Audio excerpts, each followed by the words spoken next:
이전 영상에서는 창세기의 첫 부분인 1장부터 11장에 나오는 하나님과 세상에 관한 내용을 이어서 이번 영상에서는 12장부터 50장까지 나오는 하나님과 아브라함의 자손들의 내용을 다뤄보도록 할게요.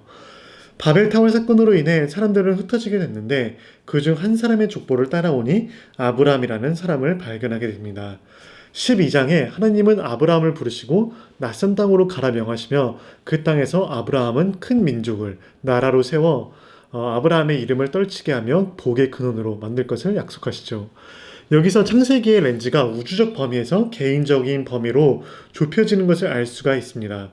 인류를 구원하기 위한 하나님의 계획은 아브라함을 통해 아브라함의 족보로 인해 이루어진 이스라엘이라는 제사장이 중심인 나라를 통해 실현하시겠다는 계획을 알 수가 있죠.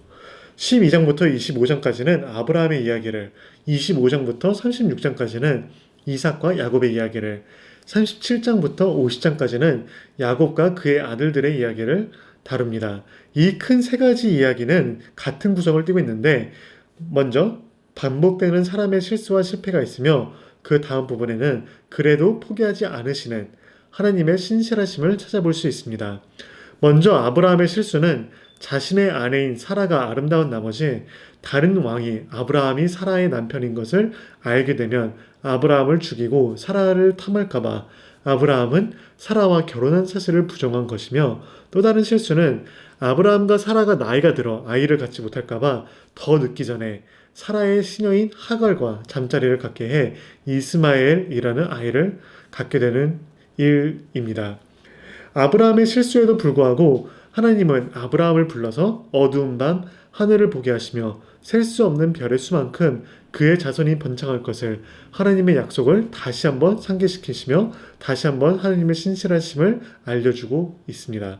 그리고 할례, 포경수술은 하나님과 아브라함의 언약의 상징으로 삼았기에 지금까지도 유대교 전통에서 이어지고 있는 이유 중 하나죠.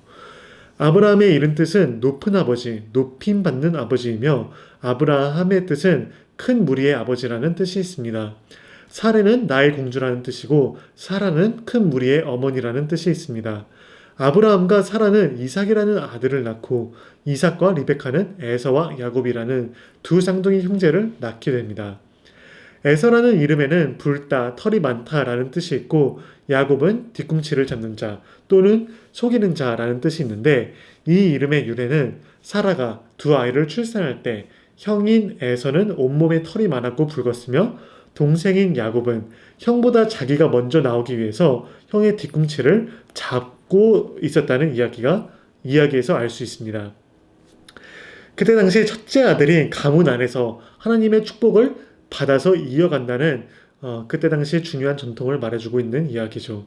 아버지인 이삭이 나이가 들어 눈이 멀게 될 때 자기가 죽기 전 자신의 첫째 아들인 에서에게 장자권을 주기 위해서 에서를 부릅니다.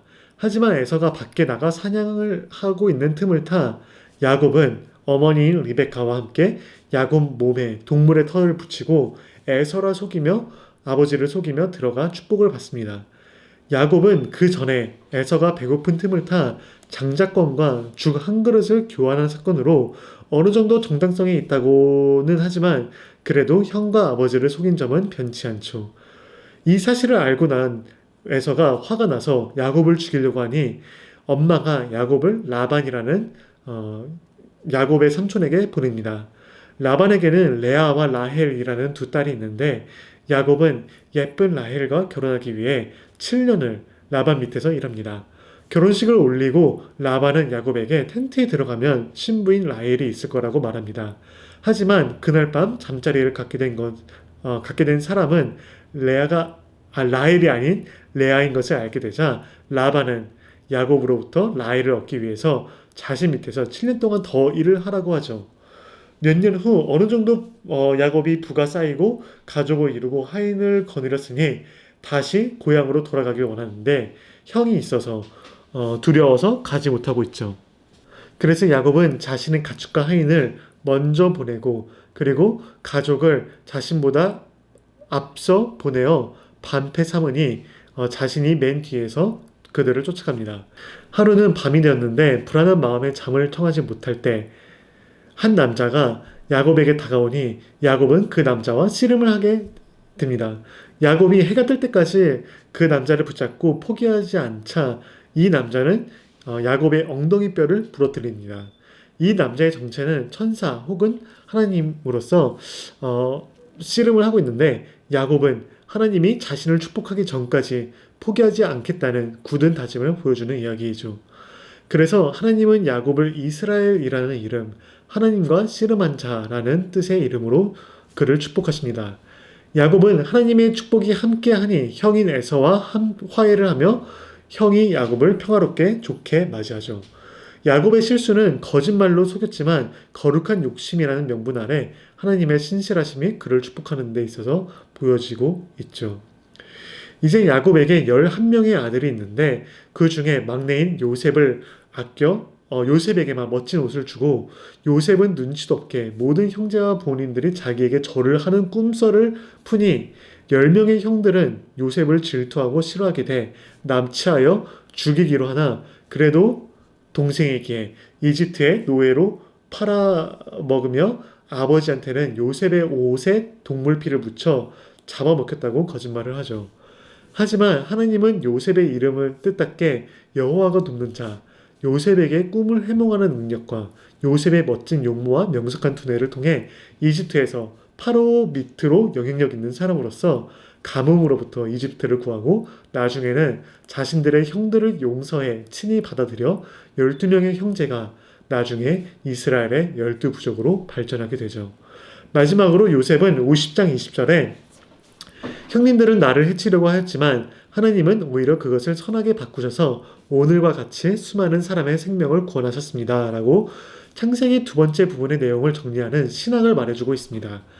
아브라함의 가족 이야기를 통해 계속해서 이어지는 페이보리티즘이 있다는 것을 발견할 수 있는데 아브라함은 이스마엘 대신 이삭을, 이삭은 에서를, 리베카는 야곱은 요셉을 더 편애하는 것을 알 수가 있죠. 그리고 반복돼서 나타나지는 실수와 죄는 거짓말입니다. 아브라함은 자신의 생명을 지키기 위해 아내가 아니라 거짓말하며 이삭도 이와 비슷한 경험이 있으며 야곱은 자신의 형과 아버지를 속이며 야곱의 아들들은 동생을 팔아 죽었다고 아버지한테 거짓말을 합니다. 그럼에도 이러한 죄와 실수에도 불구하고 인류를 향한 하나님의 구원 계획은 하나님의 신실하심과 그리고 사람의 순종으로서 계속해서 이어져 간다는 점을 말해주고 있습니다. 많은 이야기들을 더 자세히 들어가 보면은 더 깊은 은혜가 있지만 오늘은 큰 그림을 이해하는 시간이기에 창세기의 구조를 통해서 전해주고 있는 전반적인 메시지를 다루어 봤습니다. 하나님의 구원 이야기가 우주적 범위에서 개인으로 맞춰지는 반면에 하나님의 구원을 받는 대상의 범위가 개인에서 모두에게로 넓혀져 간다는 사실을 우리는 발견할 수 있습니다. 먼저 개인인 아담에게 그리고 부부인 아담과 하와에게 가족인 노아에게 트라이브인 아브라함에게 나라인 모세에게 킹덤인 다윗에게 그리고 예수님을 통한 모두에게 하나님의 구원을 받을 수 있는 대상이 넓어져 간다는 것을 우리는 알 수가 있죠. 오늘 영상에 도움이 됐다면 좋아요와 구독, 알림 설정까지 눌러주세요. 샬롬 샬롬.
네.